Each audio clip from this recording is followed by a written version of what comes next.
অনেকবার চাঁদের দিকে তাকায়, আরেকবার জনাবে মুহাম্মদ রাসূলুল্লাহ সাল্লাল্লাহু আলাইহি ওয়াসাল্লামের চেহারার দিকে তাকায়। বারবার তাকানোর পরে আমি এই সিদ্ধান্ত উপনীত হয়ে গেলাম, জনাবে মুহাম্মদ রাসূলুল্লাহর চেহারাটা ওই চাঁদের চেয়েও হাজার গুণে সুন্দর। আল্লাহু আকবার।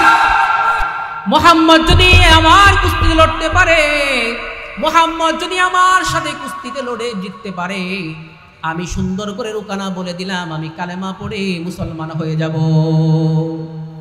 আল্লাহর নবী, বিশ্ব নবী জনাবে মুহাম্মদ রাসূলুল্লাহ সাল্লাল্লাহু আলাইহি ওয়াসাল্লাম বললেন, রুকানা রে, কোনো সমস্যা নাই, একবার নয় দুইবার নয়, তুমি আমার সাথে কোন জায়গায় কুস্তিতে লড়তে চাও তুমি আমাকে একটু বলো। আল্লাহর নবীর ঘোষণা করার পরে রুকানা বলল, ও গো হাবিব আলাইহিস সালাতু ওয়াস সালাম, আপনার সাথে অমুক জায়গায় অমুক দিন অমুক সময় আপনার সাথে আমি কুস্তিতে লড়বো, আপনার সাথে আমি কুস্তিতে লড়বো, যদি আপনি জিততে পারেন তাহলে আমি কালেমা পড়ে মুসলমান হয়ে যাব। প্রিয় হাজিরিন, আল্লাহ পাক রব্বুল আলামিন মহাগ্রন্থ কোরআনে পাকের মধ্যে ফরমান, কুল ইন কুনতুম তুহিব্বুনাল্লাহ ফাত্তাবিউনি ইউহিব্বুকুমুল্লাহ। হে নবী, আপনি বলে দেন, দুনিয়ার সমস্ত মানুষদেরকে বলে দেন, যদি তোমরা আল্লাহ তাআলাকে ভালোবাসতে চাও তাহলে আমি নবীর তোমরা অনুসরণ করো। খুব কথাগুলো খেয়াল করেন। আল্লাহ তাআলা বলতেছেন, যদি তোমরা, আল্লাহ রসুলকে উদ্দেশ্য করে বলতেছে, হে নবী আপনি দুনিয়ার সমস্ত মানুষদেরকে বলে দেন, যদি তোমরা আল্লাহ তাআলাকে ভালোবাসতে চাও তাহলে আমি মুহাম্মদ রাসূলুল্লাহর অনুসরণ করতে হবে। তো তোমাদের লাভ কি হবে? ইউহিব্বুকুমুল্লাহ, আল্লাহ তাআলা তোমাদের সকলকে ভালোবাসবেন। বলেন সুবহানাল্লাহ।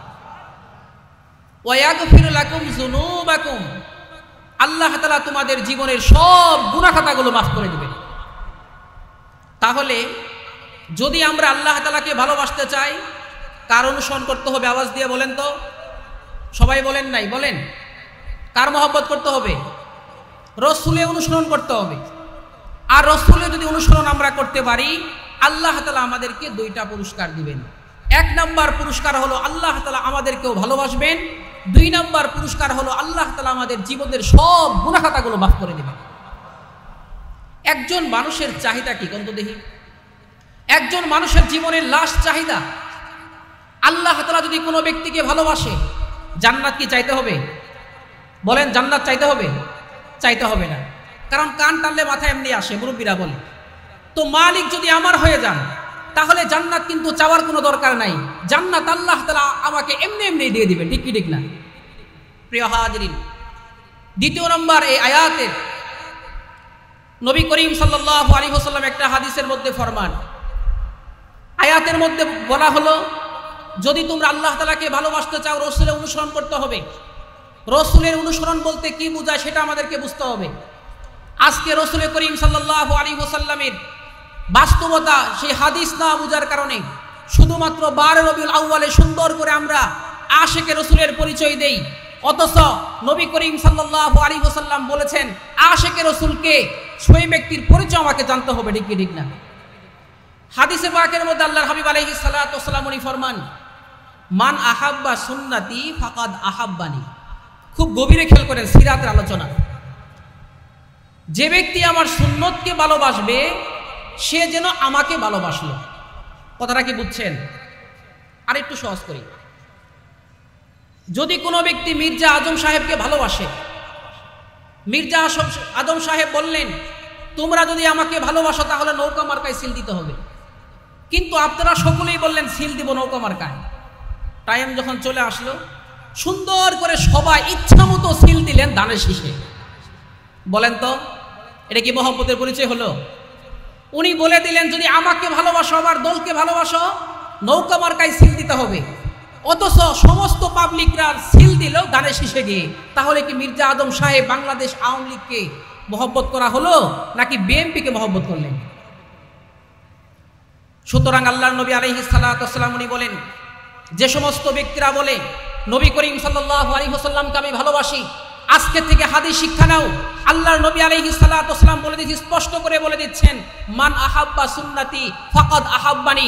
রাসূল এই কথা বলেন নাই মান আহাব্বানি ফাকাদ আহাব্বা সুন্নতি, যে আমাকে ভালোবাসলো সে সুন্নতকে ভালোবাসলো। রাসূল করিম সাল্লাল্লাহু আলাইহি ওয়াসাল্লাম এই কথা বলেন নাই, বরং রাসূল বলেছেন, ভালোবাসার মাপকাঠি হাদিস বলে দিয়েছে, মান আহাব্বা সুন্নতি, যে আমার সুন্নতকে ভালোবাসলো ফাকাদ আহাব্বানি, সে যেন আমাকে ভালোবাসলো। বলেন তো, সেই দিন আমাদের মেলান্দতে বিশাল একটা মিছিল দেখলাম, অনেক ভাইয়ের মুখে দাড়ি নাই। আল্লাহ রাসূল বললেন, যে ব্যক্তি আমাকে ভালোবাসে, আমার সুন্নতকে ভালোবাসে, সে আমাকে ভালোবাসলো।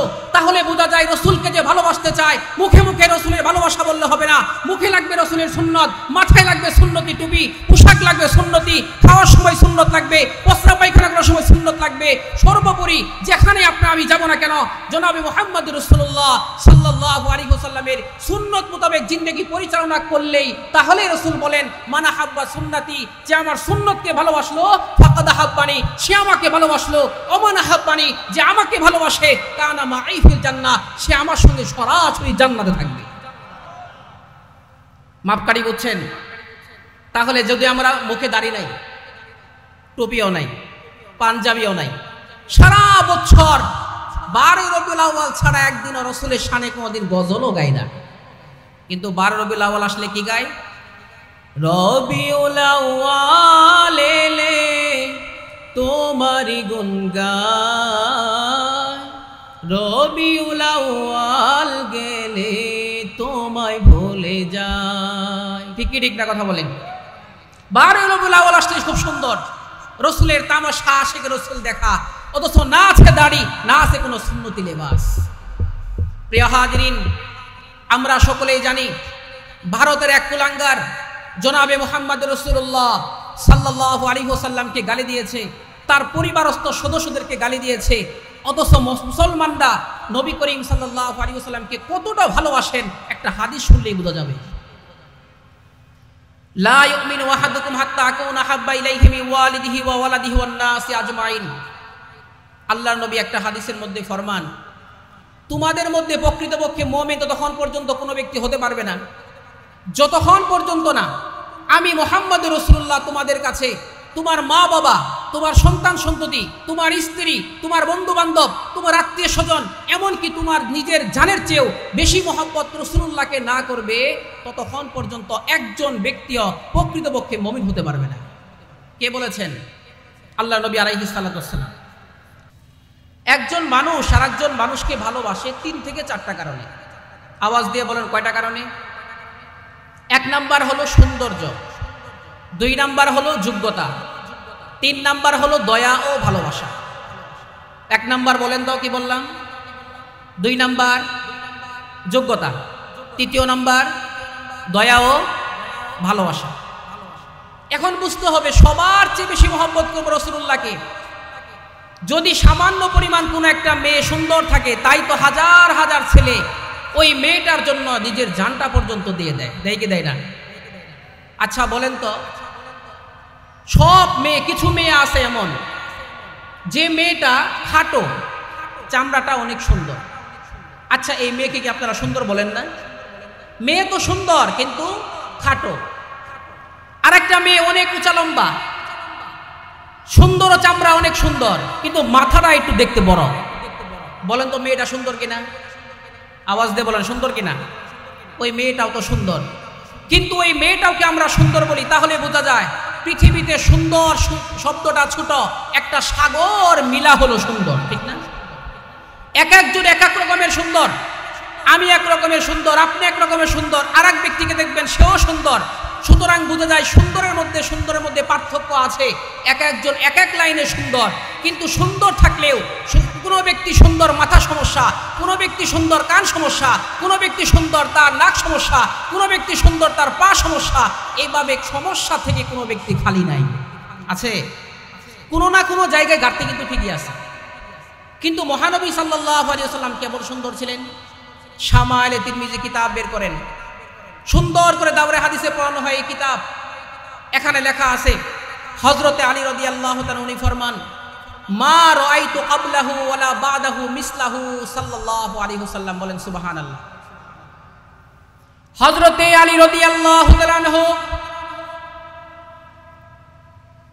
উনি সুন্দর করে দুনিয়ার সমস্ত মানুষদেরকে বলে দেন আল্লাহর নবী আলাইহিস সালাতু ওয়াস সালাম কতটুকু সুন্দর ছিল তোমরা জানো কি জানো না, ভালো করে মনে রাখতে হবে। বিশ্বনবী সাল্লাল্লাহু আলাইহি ওয়াসাল্লামের সৌন্দর্য যদি কোনো ব্যক্তি দেখত, হযরতে আলী রাদিয়াল্লাহু তাআলা আনহু বলেন পৃথিবীর শুরু লগ্ন থেকে নিয়ে কিয়ামত সংঘটিত হওয়া পর্যন্ত না, আমি যেই যুগে আল্লাহ পাক রব্বুল আলামিন আমাকে দুনিয়ার বুকে সৃষ্টি করেছেন, আল্লাহ পাক রব্বুল আলামিন আমাকে যেই যুগে পাঠিয়েছে, সেই যুগে পাঠানোর পরে যত মানুষকে আমি আলী সুন্দর করে মানুষগুলাকে দেখেছিলাম, একজন মানুষকেও জনাবে মুহাম্মদুর রাসূলুল্লাহ সাল্লাল্লাহু আলাইহি ওয়াসাল্লামের মতো আর কোনো ব্যক্তিকে দেখি নাই। হযরতে বারা ইবনে আযিব রাদিয়াল্লাহু তাআলা আনহু বলেন একজন সাহাবী জিজ্ঞাসা করলেন বারা ইবনে আযিবকে, আল্লাহর নবী আলাইহিস সালাতু ওয়াস সালামের সৌন্দর্যটা কেমন ছিল, ভালো করে একটু আমাকে বুঝান, আমাকে জানান। বারা ইবনে আযিব রাদিয়াল্লাহু তাআলা আনহু বলেন আল্লাহর নবী আলাইহিস সালাতু ওয়াস সালামের মতো দুনিয়াতে আর কোনো সুন্দর জিনিস আমি চোখে দেখি নাই। হযরত সামুরা ইবনে জুনদুব রাদিয়াল্লাহু তাআলা আনহুকে জিজ্ঞাসা করা হলো, ও সামুরা ইবনে জুনদুব তুমি বলো আল্লাহর নবী আলাইহিস সালাতু ওয়াস সালাম কি পরিমাণ সৌন্দর্যের অধিকারী ছিলেন। একদিন জ্যোৎস্না রাত্রিতে আমি আসমানের দিকে তাকালাম, আসমানের দিকে তাকিয়ে অনেকক্ষণ দীর্ঘক্ষণ তাকিয়ে তাকিয়ে দেখলাম একবার রাসূলের দিকে তাকাই আর একবার আমি সেই চাঁদের দিকে তাকাই, অনেকবার চাঁদের দিকে তাকাই আর একবার জনাবে মুহাম্মদুর রাসূলুল্লাহ সাল্লাল্লাহু আলাইহি ওয়াসাল্লামের চেহারার দিকে তাকাই। বারবার তাকানোর পরে আমি এই সিদ্ধান্ত উপনীত হয়ে গেলাম জনাবে মুহাম্মদুর রাসূলুল্লাহর চেহারাটা ওই চাঁদের চেয়েও হাজার গুণে সুন্দর। আল্লাহু আকবার। তাহলে বোঝা যায় তিনটা হাদিস থেকে স্পষ্ট প্রমাণিত হয় আল্লাহর নবী আলাইহিস সালাতু ওয়াস সালামের চেহারার সাথে দুনিয়ার আর কোনো চেহারা মিলে না, ঠিক কিনা বলেন? হযরতে আয়েশা সিদ্দিকা রাদিয়াল্লাহু তাআলা আনহা, হযরতে আয়েশা সিদ্দিকা রাদিয়াল্লাহু তাআলা আনহা বলেন আল্লাহর নবী আলাইহিস সালাতু ওয়াস সালামের চেহারাটা কত সুন্দর ছিল জানো, দুনিয়ার বুকে আল্লাহ পাক রব্বুল আলামিন একটা সূর্য বানিয়েছেন আর আমি আয়েশারও একটা আল্লাহ পাক রব্বুল আলামিন সূর্য দান করেছেন। দুনিয়ার সূর্য যেটা আছে এই সূর্যটা আল্লাহ পাক রব্বুল আলামিনের হুকুমে ফজরের নামাজের পরে দুনিয়াতে উদিত হয়। আমার কাছে আল্লাহ পাক রব্বুল আলামিন একটা সূর্য দিয়েছেন যেই সূর্যটা আশারের নামাজের পরে আমার ঘরে উদিত হয়। হযরতে আয়েশা সিদ্দিকা বলে আল্লাহর নবী আলাইহিস সালাতু ওয়াস সালাম এত পরিমাণ সুন্দর ছিলেন জাননি। আল্লাহর নবী আলাইহিস সালাতু ওয়াস সালামের সৌন্দর্য প্রকাশ করতে গিয়ে উনি বলেন মাঝে মধ্যে রাত্রিবেলা যখন হতো, রাত্রিবেলায় আমি আমার সুইটা হারিয়ে ফেলতাম, কাঁথা শিলানোর জন্য সুই হারিয়ে ফেলতাম। সুইটা হারিয়ে ফেলানোর পরে মাঝে মধ্যে আমি খুঁজতে গেতাম, অন্ধকারের কারণে আমি সুই খুঁজে পেতাম না। এমত অবস্থায় একদিন আল্লাহর নবী আলাইহিস সালাতু ওয়াস সালাম আমার ঘরের মধ্যে হাঁটি হাঁটি পা পা করে ঘরের মধ্যে ঢুকলেন। ঘরের মধ্যে ঢোকার পরে এত পরিমাণ আলো আলোকিত হয়ে গেল, দুনিয়ার সূর্য যেমন দুনিয়াতে উঠলে আলোকিত হয়, আমার সূর্যটা মনে হয় সেই ঘরের মধ্যে ঢুকে পড়েছে। হযরতে আয়েশা বলেন না না না, এতটুকুই শুধুমাত্র শেষ না, জানো না আল্লাহর নবী আলাইহিস সালাতু ওয়াস সালাম ঘরের মধ্যে ঢোকার সাথে সাথে আমি সুই তো খুঁজে পেলামই, আল্লাহর নবী আলাইহিস সালাতু ওয়াস সালামের সৌন্দর্য দিয়ে ঘরের মধ্যে সুই খুঁজে বের করতেন, আবার সুইয়ের ছিদ্র দিয়ে সুতাও ঢুকাইতেন। আল্লাহু আকবার। আচ্ছা বলেন তো দুনিয়ার সমস্ত সুন্দরীদেরকে যদি একসাথে করেন, একসাথে করার পরে যদি একটা ঘরের মধ্যে নেওয়ার পরে যদি একটা কুদাল হাতে নেন, কুদাল সুইয়ের ছিদ্র না, কুদালের ছিদ্র খুঁজে পাবেন বলেন তো? সব সুন্দরীগুলো একসাথে করছেন, একসাথে করে একটা ঘরে একসাথে করলেন, তাহলে সব সুন্দরীর আলোয় কি আপনার ঘর আলোকিত হয়ে কুদালের ছিদ্র খুঁজে পাওয়া যাবে? যেখানে কোদালের ছিদ্র খুঁজে পাওয়া মুশকিল, অথচ আল্লাহর নবী আলাইহিস সালাতু ওয়াস সালাম এত সুন্দর ছিলেন, যেই নবী করিম সাল্লাল্লাহু আলাইহি ওয়াসাল্লামের চেহারা এত সুন্দর ছিলেন, যার কারণে আয়েশা সিদ্দিকা বলে আমার ঘরের মধ্যে ঢোকার সাথে সাথে ঘরটা এত আলোকিত হতো যে ঘরের মধ্যে আমি সুই খুঁজে বের করতাম, সুই খুঁজে বের করার পাশাপাশি সুইয়ের ছিদ্র দিয়ে আমি সুতা পর্যন্ত ঢুকিয়ে দিলাম। বলে আল্লাহু আকবার। মনে আছে কিনা আমি যে বলছিলাম একজন মানুষ আর একজন মানুষকে ভালোবাসে কয় কারণে? 1 নাম্বার, 2 নাম্বার, 3 নাম্বার। তাহলে বলেন রাসূল সুন্দর ছিলেন কি ছিলেন না? এখন আসেন, সাহাবায়ে কেরাম বর্ণনা করেছেন কথা ঠিক, কিন্তু সাহাবায়ে কেরামের মধ্যে ভুল ত্রুটি হতে পারে, কারণ তারা মানুষ, ঠিক না? কিন্তু ফেরেশতারা যদি একটা কথা বলে আমরা বলবো এর মধ্যে কোনো ভুলের সম্ভাবনা নাই, ঠিক কি ঠিক না? হযরতে জিবরাইল আলাইহিস সালাতু ওয়াস সালাম উনি বলেন পৃথিবীর সমস্ত মানুষ তোমরা ভালো করে খেয়াল করো, সাহাবায়ে কেরাম বলছেন রাসূলের মতো কোনো লোককে দেখে নাই, সুন্দরকে দেখে নাই, ঠিক এটাও তো বিশ্বাস করবে, কিন্তু যদি অবিশ্বাস তোমাদের মনে হয় তাহলে আমার কথাকে ফেলে দেওয়ার কোনো সুযোগ নাই। কারণ জিবরাইল আলাইহিস সালাতু ওয়াস সালাম উনি বলেন পৃথিবীর শুরু লগ্ন থেকে নিয়ে কিয়ামত সংঘটিত হওয়ার আগ পর্যন্ত যত মানুষ আল্লাহ তাআলা দুনিয়ার বুকে পাঠাবেন, ইয়াউমুল আরোহার যুগে আমি সমস্ত মানুষকে দেখেছি, বলেন সুবহানাল্লাহ।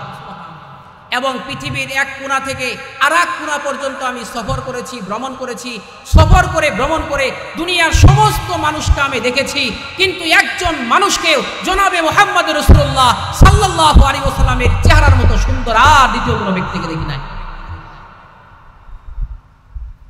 জিবরাইল আলাইহিস সালাতু ওয়াস সালাম উনি বলেন এটা তো আছেই, পাশাপাশি একটা মঞ্চ আল্লাহ তাআলা বানিয়েছিলেন, একটা মঞ্চের মধ্যে আল্লাহ তাআলা 1 লক্ষ বা 2 লক্ষ 24,000 পয়গাম্বর যত পাঠাবেন আল্লাহ তাআলা সমস্ত পয়গাম্বরদেরকে আল্লাহ তাআলা ওই মঞ্চের মধ্যে একসাথে জমা করেছিলেন, বলেন সুবহানাল্লাহ।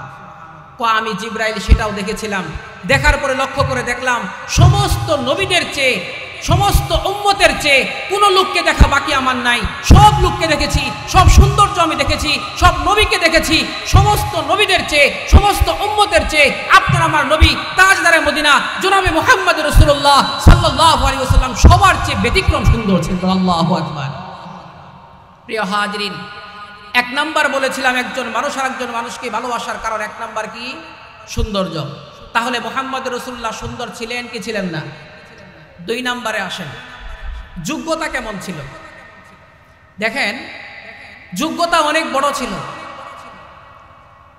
তিনি যখন নবী করিম সাল্লাল্লাহু আলাইহি ওয়াসাল্লাম মাত্র ছোট বয়স যুবক হয়েছেন, কাফের মুশরিকের বাচ্চারা পর্যন্ত মহানবী সাল্লাল্লাহু আলাইহি ওয়াসাল্লামকে আল আমিন বলে একটা লকব দিয়েছিলেন, বলেন সুবহানাল্লাহ। আল আমিনের অর্থ কি বলেন তো? সবাই বলে না? বিশ্বাসী। তার মানে মুহাম্মদ যত কথা বলে সবগুলোই কি সত্য কথা, একটা কথাও তিনি কখনো মিথ্যা বলেন না। নবী করিম সাল্লাল্লাহু আলাইহি ওয়াসাল্লাম তার যোগ্যতাটা কেমন ছিল, এমন যোগ্যতার পরিচয় তিনি দিয়েছেন যে যোগ্যতার বলে কাফের মুশরিকের বাচ্চারা নবী মানত না ঠিক, কিন্তু মুহাম্মদ রাসূলুল্লাহ সাল্লাল্লাহু আলাইহি ওয়াসাল্লামকে ছোটবেলা থেকেই যুবক বয়সেই তারা সকলে এই খেতাব, এই উপাধিতে বাধ্য হয়েছিল। মুহাম্মদ রাসূলুল্লাহ শুধু মুহাম্মদ না, তুমি মুহাম্মদ এবং আল আমিন নামে ঘোষিত করে দেওয়া হয়েছিল, আল আমিন নামে ঘোষিত করে দেওয়া হয়েছিল। 1 নাম্বার যোগ্যতা হলো তিনি বিশ্বাসী বলে আখ্যায়িত পেয়েছিলেন। 2 নাম্বার যোগ্যতা হলো মহানবী সাল্লাল্লাহু আলাইহি ওয়াসাল্লামের রাষ্ট্রীয় জীবন বলেন, সামাজিক জীবন বলেন, পারিবারিক জীবন বলেন, সবটির মধ্যে সফলতা ছিল, কোনোটার মধ্যে কখনো ব্যর্থতার পরিচয় পর্যন্ত ছিল না। সফলতা কেমনে হলো? নবী করিম সাল্লাল্লাহু আলাইহি ওয়াসাল্লামের কাফের মুশরিকের বাচ্চারা বলে কিতাব লেখে, সেই কিতাবের মধ্যে গাইডলাইন দেয়, সেই কিতাবের মধ্যে শিরোনাম বসিয়ে দেয় মহানবী সাল্লাল্লাহু আলাইহি ওয়াসাল্লাম নারী নবী ছিলেন, বলেন নাউজুবিল্লাহ। আপনার আমার নবী কি নারী নবী ছিলেন? প্রশ্ন হতে পারে কোত্থেকে কথাটা বললো, খেয়াল করেন। আমরা যারা আছি আল্লাহ তাআলা কোরআনে পাকের মধ্যে ফরমান ফানকিহুমা তাওবা লাকুম মিনান নিসাই মাসনা ওয়া সুলাসা ওয়া রুবা, 2, 3, 4টা বিবাহ করতে পারবে। তার মানে একজন মানুষ ইচ্ছা করলে সর্বোচ্চ 4টা স্ত্রী একসাথে রাখার যোগ্যতা রাখে, ঠিক না? কিন্তু আপনার আমার নবী করিম সাল্লাল্লাহু আলাইহি ওয়াসাল্লাম একসাথে স্ত্রী রাখছিলেন কয়টা? 9টা। আর 2 জন ছিল বাদী, 9 জন ছিল বিবাহিত স্ত্রী আর 2 জন ছিল বাদী, সবগুলো একসাথে অ্যাড করে যুক্ত করে কয়জন হয়? 11 জন। কয়জন? আয়েশা সিদ্দিকা রাদিয়াল্লাহু আনহা বিবাহ করেছেন মাত্র 6 বছর বয়সে। 9 বছর বয়সে তিনি তার ঘরের মধ্যে উঠিয়ে দিলেন। এখান থেকে ইহুদি খ্রিস্টানের বাচ্চারা, কাফের বেঈমানের বাচ্চারা, মুশরিকের বাচ্চারা জনাবে মুহাম্মদ রাসূলুল্লাহ সাল্লাল্লাহু আলাইহি ওয়াসাল্লামকে এমন একটা গালি দেয় আর শিরোনাম বসে কিতাব দিয়ে মুসলমানদের ঈমান নষ্ট করার জন্য এই বইগুলো বিতরণ করে বলে তোমাদের মহানবী জনাবে মুহাম্মদ রাসূলুল্লাহ সাল্লাল্লাহু আলাইহি ওয়াসাল্লাম নারী লোভী ছিলেন। ওই মুশরিকের বাচ্চাদেরকে বলতে চাই, সাবধান করে দিতে মাহফিল থেকে, আপনারা আমার নবী জনাবে মুহাম্মদ রাসূলুল্লাহ কখনো নারী লোভী ছিলেন না। ঠিক কি ঠিক না? কেন নারী লোভী হবেন? কেন হবেন? জনাবে মুহাম্মদ রাসূলের ইতিহাস বুঝতে হবে। কাফের মুশরিকের বাচ্চারা সেই ইতিহাস জানে না।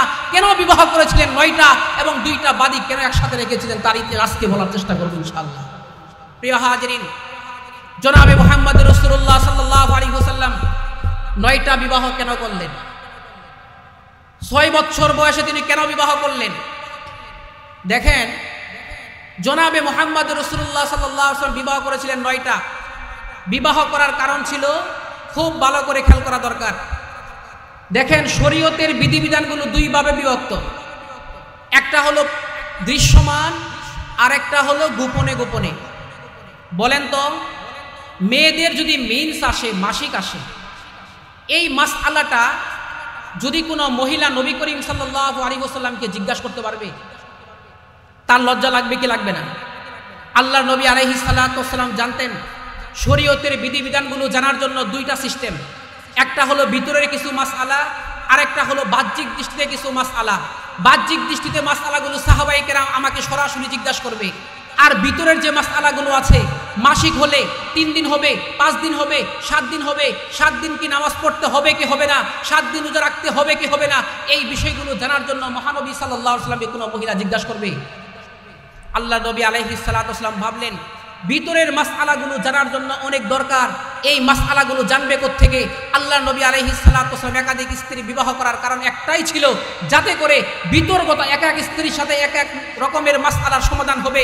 আর যদি কোনো মহিলা মাসআলার জটিলতায় ভুগে, তাহলে বাহ্যিকের গুলো আমাকে জিজ্ঞাসা করে হল করবে, আর বিতর্কত মাসআলাগুলো মহিলার কাছে যাবে, মহিলা আমার স্ত্রীদের কাছে গিয়ে সেই মাসআলাগুলো হল করবে। বলেন সুবহানাল্লাহ। তাহলে তিনি কেন বিবাহ করেছিলেন? প্রথমে বিবাহ করেছিলেন কাকে? খাদিজা রাদিয়াল্লাহু তাআলা আগে, তাই না? তার বয়স কত ছিল? একজন যুবকের চাহিদা কত বয়সের মেয়ের প্রতি বলেন? 16, 17, 18। নবী করিম সাল্লাল্লাহু আলাইহি ওয়াসাল্লামের বয়স হলো 25 বছরে মানুষ টকবগে যুবক থাকে, ঠিক না? আর খাদিজা রাদিয়াল্লাহু তাআলা সর্বপ্রথম বিবাহ করলেন। খাদিজা রাদিয়াল্লাহু তাআলার বয়স ছিল 40। শুধু 40 তাই না, খাদিজা রাদিয়াল্লাহু তাআলা এর আগে 2 জায়গা বিবাহ হয়েছিল, সেই জায়গাতেও সন্তান ছিল। সন্তান থাকার পরেও 2 জায়গা বিবাহ হওয়ার পরেও নবী করিম সাল্লাল্লাহু আলাইহি ওয়াসাল্লামের বয়স হলো 25 আর খাদিজা রাদিয়াল্লাহু বয়স হলো 40 বছর। 40 বছরের মহিলার প্রতি জনাবে মুহাম্মদ রাসূলুল্লাহ যদি যৌবনতাই কাজ করত, তাহলে 16 বছরের মেয়েকে প্রথমে বিবাহ করতেন। ঠিক কি ঠিক না বলেন? তিনি তো 16 বছরের মেয়েকে বিবাহ করেন নাই, 40 বছরের মহিলাকে বিবাহ করেছেন। তার মানে বোঝা যায় জনাবে মুহাম্মদ রাসূলুল্লাহ বলেন খাদিজাকে কেন বিবাহ করছি জানো? খাদিজার ওডেল পরিমাণ সম্পদ ছিল। আমি মনে মনে ভাবতাম যদি খাদিজাকে বিবাহ করতে পারি ইসলামের অনেক উপকার হবে, অনেক টাকা পয়সা আমি পাবো, সেই টাকা আর পয়সাগুলো আমি দিনের কাজে ব্যয় করতে পারবো। এই জন্য বিধবা একজন মহিলাকে 2 জায়গা থেকে ফিরে আসছিল, এমন একজন মহিলাকে আমি বিবাহ করেছিলাম। তাহলে বোঝা যায় যুবকের চাহিদা যুবতীর প্রতি। খ্রিস্টানের বাচ্চারা যে বলল মহানবী সাল্লাল্লাহু আলাইহি ওয়াসাল্লাম ছিলেন নারী লোভী, তাহলে তো 25 বছরের যুবকের তো নিয়ত থাকবে, ওর মন মানসিকতা যাবে 13, 14, 15, 16, 17 বয়সের মহিলার প্রতি। তাহলে 40 বছরের মহিলা আবার 2 জায়গা থেকে ফিরে আসছে, এমন একজন মহিলাকে বিবাহ করার আদৌ প্রয়োজন ছিল না। কেন বিবাহ করলেন? ইসলামের খাতিরে, যাতে করে বাহ্যিকের মাসআলাগুলো আমার থেকে জানে আর ভিতরের মাসআলাগুলো জানে আমার স্ত্রী থেকে। সুতরাং মহিলা ডাক্তারের কাছে যায়, সুতরাং মহিলা সমস্ত শরাপন্ন হবে মহিলাদের কাছে। সুতরাং বাহ্যিক দৃষ্টিতে মাসআলাগুলো জানবে আমার থেকে, আর ভিতরের মাসআলাগুলো জানবে আমার 9 জন স্ত্রী থেকে। বলেন সুবহানাল্লাহ। এখন আসেন, নবী করিম সাল্লাল্লাহু আলাইহি ওয়াসাল্লাম 9টা স্ত্রী রাখছে, কাফেরদের চোখ উপরে যায়। কাফের মুশরিকের বাচ্চারা জানে না। একজন আল্লাহ তাআলা বললেন ফানকিহুমা তাওবা লাকুম মিনান নিসাই মাসনা ওয়া সুলাসা রুবা। আপনার আমার গায়ে শক্তি কত বলেন তো? যদি স্ত্রীর সাথে মুজামাত করি, মেলামেশা করি, একদিন করলে এক সপ্তাহের মধ্যে আর খুঁজ নাই, ঠিক কি ঠিক না? আমার শক্তি আপনার শক্তি কম, ঠিক না? নবী করিম সাল্লাল্লাহু আলাইহি ওয়াসাল্লামের গায়ে শক্তি কেমন ছিল? আল্লাহ তাআলা আপনার আমার জন্য যদি 4টা বিবাহ করার অনুমতি দিয়ে থাকেন, জনাবে মুহাম্মদ রাসূলুল্লাহর গায়ে শক্তি ছিল জান্নাতি 40 জন যুবকের, বলেন সুবহানাল্লাহ। খুব গভীরে খেয়াল করেন, জান্নাতের একজন যুবকের শক্তি দুনিয়াতে 100 জন বীর বাহাদুর শক্তির মতো, বলেন সুবহানাল্লাহ। আচ্ছা, 40 দিয়ে যদি প্রত্যেকটা যুবকের 100 করে হয়, তাহলে 40কে 100 দিয়ে গুণন দেন, কত হয়? পারেন না? 4000। কত? 4000। আপনার আমার শরীরের মধ্যে শক্তি আছে একজন যুবকের, তাই আল্লাহ তাআলা বললেন 4টা বিবাহ করতে পারবে, 4টা স্ত্রী একসাথে রাখার অনুমোদন আছে। আপনার আমার নবীর গায়ে একজন যুবকের শক্তি নাকি 4000 যুবকের শক্তি? আওয়াজ দিয়ে বলে কতজন? 4000। 4000। সুতরাং স্বাভাবিক একজন যুবক যদি বিবাহ করতে পারে 4টা, কাফের মুশরিকের বাচ্চাদেরকে বলতে চাই, দাঁত ভাঙা জবাব দিতে চাই, ইহুদি খ্রিস্টানের বাচ্চারা ভালো করে ইতিহাস বুঝো। সাধারণ যুবকের গায়ে যদি একজন যুবকের শক্তি থাকার ফলে 4টা বিবাহ করতে পারে, জনাবে মুহাম্মদ রাসূলুল্লাহর গায়ে 4000 যুবকের শক্তি ছিল, এইবার যদি 4টা করে বিবাহ করতেন, তাহলে মুহাম্মদ রাসূলুল্লাহ 16000 স্ত্রী একসাথে রাখার যোগ্যতা রাখতেন। কত হাজার? 16000। 1000 না, 2000 না, 3000 না, মুহাম্মদ রাসূলুল্লাহ সাল্লাল্লাহু আলাইহি ওয়াসাল্লাম 4000 না, 16000 স্ত্রী একসাথে রাখলেও মুহাম্মদ রাসূলুল্লাহকে কেউ বলতে পারতো না দাড়ি নবী ছিলেন। অথচ ইহুদি খ্রিস্টানের বাচ্চারা বলে মাত্র 9টা স্ত্রী রাখার ফলেও ইহুদি খ্রিস্টানের বাচ্চারা আমার রাসূলকে গালমন্দ করে বলে মুহাম্মদ নারী নবী ছিলেন, বলে নাউজুবিল্লাহ। রুকানা, মক্কার মধ্যে এক পালোয়ানের নাম ছিল রুকানা। নাম কি বলেন? এই রুকানার গায়ে ছিল 40 জন নওজোয়ানের শক্তি। রুকানা মুহাম্মদ রাসূলুল্লাহ সাল্লাল্লাহু আলাইহি ওয়াসাল্লাম যখন নিজের নবুয়াতের কথা জাহির করতে লাগলেন, তখন রুকানা বলে, বাহ, এইবার একটা সুযোগ পাইছি। সুযোগটা কি? আমার গায়ে হলো 40 জন যুবকের শক্তি। প্রশ্ন হলো, হুজুর আপনি কি দেখাইছেন তার গায়ে 40 জন যুবকের শক্তি? আমি দেখি নাই, কিতাবে দেখছি। কিতাবে কি লেখা? একটা গরুর চামড়া সিলাইছে, সিলানোর পরে গরুর পুরা চামড়াটাকে এক জায়গায় রাখছে, রাখার পরে 40 জন যুবককে রুকানা বলল, এই শোনো, তোমরা 40 জন ব্যক্তি এই চামড়ার এক পাশে দাঁড়িয়ে চামড়াটাকে টানবে, আর আমি টানবো অপর দিকে, তোমরা টানবা এদিকে, আমি টানবো তার উল্টা দিকে, দেখি কার শক্তি বেশি। 40 জন যুবক এক পাশে দাঁড়ায় গেল, রুকানা দাঁড়ালো আর এক পাশে। 40 জন যুবক টানে এদিকে, চামড়া যায় না। অথচ রুকানা দা টানে এদিকে, সব চামড়া ছিঁড়ে তাদের হাত থেকে ফসকে সুন্দর করে চামড়া রুকানা দিকে চলে গেল। বলেন, তাহলে পরীক্ষা হয়ে গেল না? 40 জনের চেয়েও বেশি শক্তি কার গায়ে ছিল? রুকানার গায়ে। প্রিয় ভাইয়েরা আমার, এই রুকানা সুন্দর করে দুনিয়ার বুকে যখন মুহাম্মদ রাসূলুল্লাহ সাল্লাল্লাহু আলাইহি ওয়াসাল্লাম মাত্রই প্রকাশ করতে লাগলো, আল্লাহর নবী, বিশ্ব নবী জনাবে মুহাম্মদ রাসূলুল্লাহ সাল্লাল্লাহু আলাইহি ওয়াসাল্লাম যখন নবুয়ত প্রকাশ করবে, তোমরা বলো কুলু লা ইলাহা ইল্লাল্লাহ তুফলিহুন, তোমরা সফলকাম হয়ে যাবে। আল্লাহর নবী আলাইহিস সালাতু ওয়াস সালামের এই দাওয়াতের কথা শুনে রুকানা সুন্দর করে বলল, সাহাবায়ে কেরাম, তোমাদের মুহাম্মদকে ডেকে আমার কাছে একটু নিয়ে আসবা কিনা? আমার গায়ে 40 জন যুবকের শক্তি আল্লাহ পাক রব্বুল আলামিন আমাকে দিয়েছেন। সুতরাং যদি মুহাম্মদ বাস্তবে নবী হয়ে থাকে, তাহলে আমি তার সাথে কুস্তিতে লড়ব। মুহাম্মদ যদি আমার কুস্তিতে লড়তে পারে, মুহাম্মদ যদি আমার সাথে কুস্তিতে লড়ে জিততে পারে, আমি সুন্দর করে রুকানা বলে দিলাম, আমি কালেমা পড়ে মুসলমান হয়ে যাব। আল্লাহর নবী, বিশ্ব নবী জনাবে মুহাম্মদ রাসূলুল্লাহ সাল্লাল্লাহু আলাইহি ওয়াসাল্লাম বললেন, রুকানা রে, কোনো সমস্যা নাই, একবার নয় দুইবার নয়, তুমি আমার সাথে কোন জায়গায় কুস্তিতে লড়তে চাও তুমি আমাকে একটু বলো। আল্লাহর নবীর ঘোষণা করার পরে রুকানা বলল, ও গো হাবিব আলাইহিস সালাতু ওয়াস সালাম, আপনি সাথে অমুক জায়গায় অমুক দিন অমুক সময় আপনার সাথে আমি কুস্তিতে লড়বো, আপনার সাথে আমি কুস্তি লড়বো, যদি আপনি জিততে পারেন তাহলে আমি কালেমা পড়ে মুসলমান হয়ে যাব। কুস্তিতে লড়ার জন্য প্রস্তুত, সুন্দর করে একটা ময়দানে হাজির হওয়ার পরে একসাথে যখন জমা হলেন, রুকানা বলে, ইয়া রাসূলুল্লাহ, আমি আপনাকে আঘাত করব নাকি আপনি আমাকে আঘাত করবেন? প্রিয় হাজিরিন, কথাগুলো সিরাতের খুব দামি কথা, খেয়াল করেন। আল্লাহ রাসূল বলল, তোমার ইচ্ছা, তুমি আমাকে আঘাত করবা না আমি তোমাকে করব, তুমি যেটা বলবা সেটাই হবে। উনি বললেন, আমি আঘাত করি। কে বলে? রুকানা। যেই রসুলের গায়ে মশা মাছি পর্যন্ত বসা হারাম ছিল, এমন একটা সুন্দর চেহারাওয়ালা মানুষের গায়ে রুকানা প্রথমে আঘাত করে দিল। রুকানা সুন্দর করে আঘাত করে দেয়। আল্লাহর হাবিব আলাইহিস সালাতু ওয়াস সালামের সামান্য পরিমাণ কোনো ক্ষতি হলো না। আল্লাহর নবী আলাইহিস সালাতু ওয়াস সালাম এইবার বললেন, রুকানা রে, তোমার তো আঘাত করার পালা শেষ, এইবার আমি আঘাত করতে পারি কিনা বলো। রুকানা বলে, ইয়া রাসূলুল্লাহ,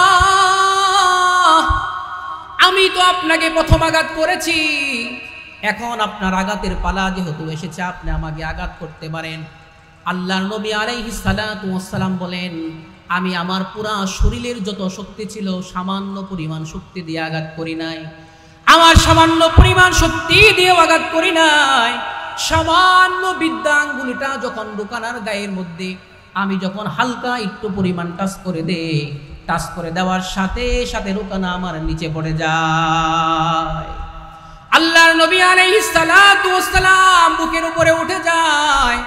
আল্লাহর নবী আলাইহিস সালাতু ওয়াস সালাম যখন বুকের উপরে উঠে যায়, নিচ থেকে রুকানা বলে, ইয়া রাসূলুল্লাহ, মনে হয় আমার কৌশলে ভুল হয়েছে। কৌশলে কি হয়েছে?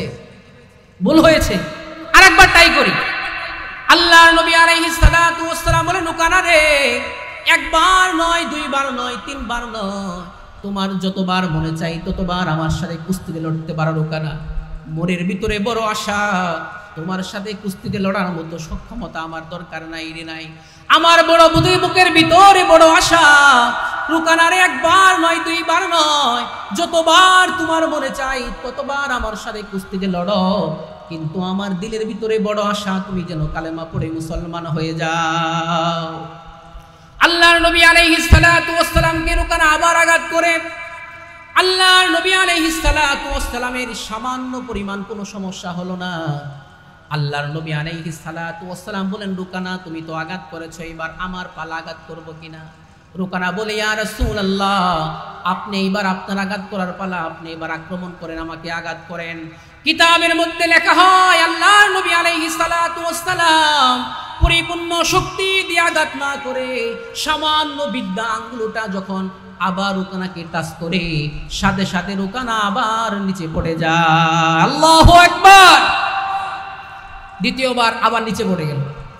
পড়ে যাওয়ার সাথে সাথে রুকানা বলে, ইয়া রাসূলুল্লাহ, আমার মনে হয় এইবারও কৌশলে ভুল হয়েছে। কয়বার গেল? দুইবার।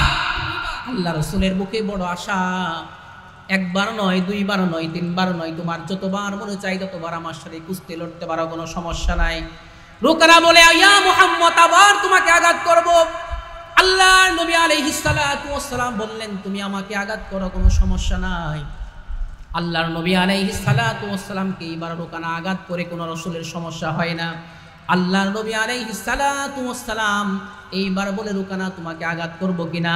এইবার বলে, আপনি আমাকে আঘাত করেন। আল্লাহর নবী, বিশ্ব নবী জনাবে মুহাম্মদুর রাসূলুল্লাহ সাল্লাল্লাহু আলাইহি ওয়াসাল্লাম এইবার সুন্দর করে বিদ্যাঙ্গুলটা আবার দিয়ে টাচ করলেন। টাচ করার সাথে সাথে আবার রুকানা নিচে পড়ে যায়। এইবার রুকানা নিচ থেকে বলে, কি হুজুর, আপনি সবচেয়ে বড় জাদুঘর। বলেন নাউজুবিল্লাহ। ইহুদি খ্রিস্টানের বাচ্চারা যখন মুসলমানদের সাথে না পারে তখন নবীকে নিয়ে ব্যঙ্গ সাজায়, মুসলমান সঙ্গে যখন সাক্ষাৎ করতে না পারে, যখন তাদের সাথে যুদ্ধে লিপ্ত হতে না পারে, সরাসরি বাস্তবে না পারে, তখনই তারা সুন্দর করে বলে তোমাদের কাছে জাদু আছে, তোমাদের কাছে মন্ত্র আছে। আরে বেকল জাদু আর মন্ত্র কি? জাদু আর মন্ত্র তো হলো মোল্লার দোয়ার মসজিদ পর্যন্ত। আমাদের জাদু একটাই মসজিদ, জাদু একটাই পাগড়ি, জাদু একটাই তসবিহ। এই হাতিয়ার নিয়েই তো আমরা দাঁড়াবো, ঠিক না কথা বলে? প্রিয় হাজরিন, সেই রুকানা নিজ থেকে বলে আপনি সবচেয়ে বড় জাদুঘর। রুকানা রাসূলের সঙ্গে লড়াই করার কারণ কি? তার মধ্যে একটা বাহাদুরি চলে আসছিল। তার মধ্যে একটা বাহাদুরি চলে আসছিল, কোনটা জানেন? বাহাদুরিটা হলো আমার গায়ে তো 40 জন যুবকের শক্তি, তাই না? আর মুহাম্মদের গায়ে তো মাত্র একজন যুবকের শক্তি। উনি মনে মনে এটা ভাবছিলেন, কিন্তু সে জানে না 4000 নৌ যুবকের শক্তি মুহাম্মদ রাসূলুল্লাহর গায়ে দিয়েছে। কথা বুঝতেছেন? তার গায়ে হলো 40 আর রাসূলের গায়ে কত? কথা বলে না, একটু জুড়ে বলেন না, কত? 4000। তাহলে সেই রুকানা যদি জানতো মুহাম্মদ রাসূলুল্লাহর গায়ে 4000 যুবকের শক্তি আছে, কখনোই মুহাম্মদ রাসূলুল্লাহর সঙ্গে লড়তে যেত না। এখান থেকে বড় একটু সাবধান করে দিতে চাই, মুসলমান কিন্তু সেই নবীর আদর্শে আদর্শিত, মুসলমান কিন্তু সেই নবীর উম্মত, সেই পাওয়ারফুল নবীর উম্মত। যদি মুসলমানদের সঙ্গে লড়তে চাও, দেখবা কোনো বাহ্যিক দৃষ্টিতে অস্ত্র নাই, অস্ত্র চালাতেও পারে না, কিন্তু মুসলমান যদি একবার জেগে ওঠে, যেমন বারবার দেশ স্বাধীন করে আসছিল, বাংলাদেশটাও কিন্তু আল্লাহ তাআলা স্বাধীন করে দিয়েছেন, ঠিক না? প্রিয় হাজরিন, বলতে চাই আপনাদেরকে, মুহাম্মদ রাসূলুল্লাহর যোগ্যতা ছিল কি ছিল না? কথা বলেন। নারীদের ক্ষেত্রে ছিল, আপনি আমি 4টাই সামাল দিতে পারি না, মুহাম্মদ রাসূলুল্লাহ 16,000 স্ত্রী রাখার মতো যোগ্যতা ছিল, ঠিক না? প্রিয় হাজরিন, এইবার আসেন রাষ্ট্রীয় জীবনে তার সফলতাটা কেমন ছিল। অনেক শিক্ষিত ভাইয়েরা বুঝবেন, শিক্ষাবিদ্যা, আমাদের ডাক্তারি শাস্ত্রবিদ্যার যে মহাগুরু, সর্বপ্রথম যে ব্যক্তি এই চিকিৎসা শাস্ত্র বিজ্ঞানকে সর্বপ্রথম দুনিয়ার বুকে আবিষ্কার করেন, তার নাম হলো আবু আলী ইবনে সিনা। যারা ইতিহাস পড়েন তারা জানেন, ঠিক না? আবু আলী ইবনে সিনা। এরপরে দর্শন শাস্ত্র ভার্সিটিতে পড়ানো হয়, এটার জন্য অনেক ছাত্র চয়েস দেন, যেটা পড়তে পড়তে লাস্টে নাস্তিক মার্কা লোকে পরিণত হয়। এই দর্শন শাস্ত্রের মহাগুরু, পৃথিবীর বুকে সর্বপ্রথম যে এই দর্শন শাস্ত্রকে আবিষ্কার করে, তার নাম হলো প্লেটো। তার নাম কি? প্লেটো।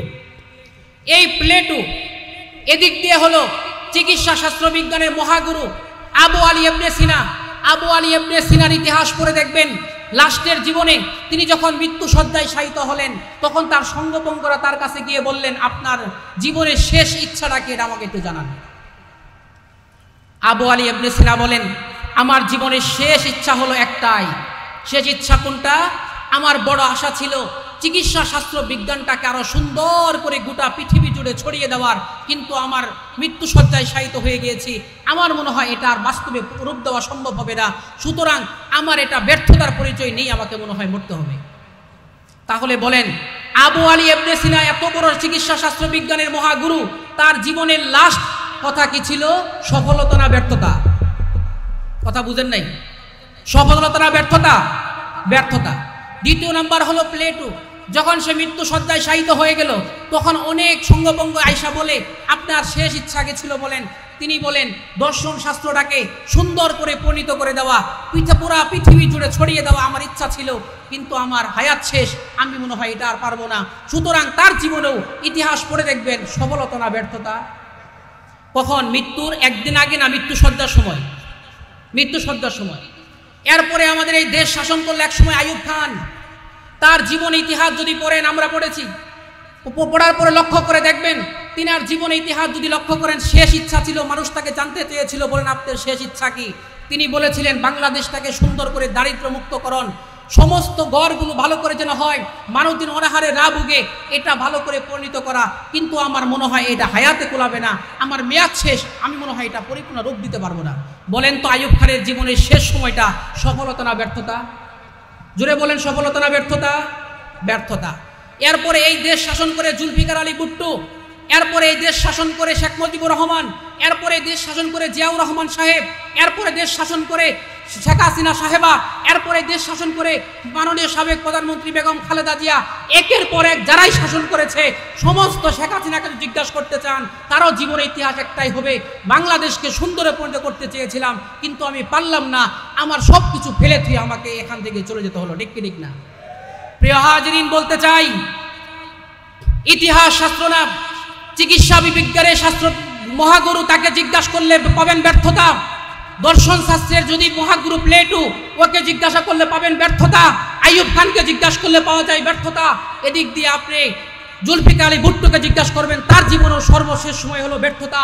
এমন একজন মহামানবের ইতিহাস খুঁজে পাওয়া যায় যে নবী জনাবে মুহাম্মদ রাসূলুল্লাহ সাল্লাল্লাহু আলাইহি ওয়াসাল্লাম যে দায়িত্ব নিয়ে অর্পণ হয়েছিলেন, 1 মাস আগে নয়, 2 মাস আগে নয়, দীর্ঘ 3 মাস আগে একটা পাহাড়ের চূড়ার উপর উঠে বলেছিলেন, হে সাহাবাই কেরাম, যে দায়িত্ব নিয়ে আল্লাহ আমাকে প্রেরিত করেছিলেন সেই দায়িত্ব কি তোমাদের কাছে পৌঁছে দিতে পেরেছি কিনা বলো। সাহাবাই কেরাম, সমস্ত সাহাবাই কেরাম এক বাক্যে বলেছিলেন, ইয়া রাসূলুল্লাহ, আপনি যে দায়িত্ব নিয়ে আগমন করেছিলেন, আল্লাহ তাআলা যে দায়িত্ব দিয়ে আপনাকে পাঠিয়েছিলেন, আপনি একদিন আগে নয়, 2 দিন আগে নয়, দীর্ঘ 3 মাস মৃত্যুর আগে আপনার দায়িত্ব পরিপূর্ণ পৌঁছে দিয়েছেন। বলেন সুবহানাল্লাহ। তাহলে বুঝাতে চাই, এই পৃথিবীর বুকে সমস্ত ঐতিহাসিক বলেন, গুরু বলেন, মহাগুরুজন বলেন, সবার জীবনের লাশ সময় হলো ব্যর্থতা, ব্যর্থতা, ব্যর্থতা। শুধুমাত্র একজন জীবনের মহামানবের ইতিহাস, শুধুমাত্র সর্বক্ষেত্রে, রাষ্ট্রীয় জীবন বলেন সফলতা, সামাজিক জীবন বলেন সফলতা, পারিবারিক জীবন বলেন সফলতা, সর্বক্ষেত্রেই সফলতা আর সফলতা। বলেন সুবহানাল্লাহ। প্রিয় হাজিরিন, আমাদের উস্তাদ চলে আসছেন, কথা বলা বেয়াদবি, তবু আমার কথাটা মোটামুটি একটা পর্যায়ে গেলাম। যে সমস্ত কথাগুলো বলছি তাহলে বোঝা যায় জনাবে মুহাম্মদ রাসূলুল্লাহ, আমি বলছিলাম একজন মানুষ আর একজন মানুষকে ভালোবাসে কয় কারণে, মনে আছে তো?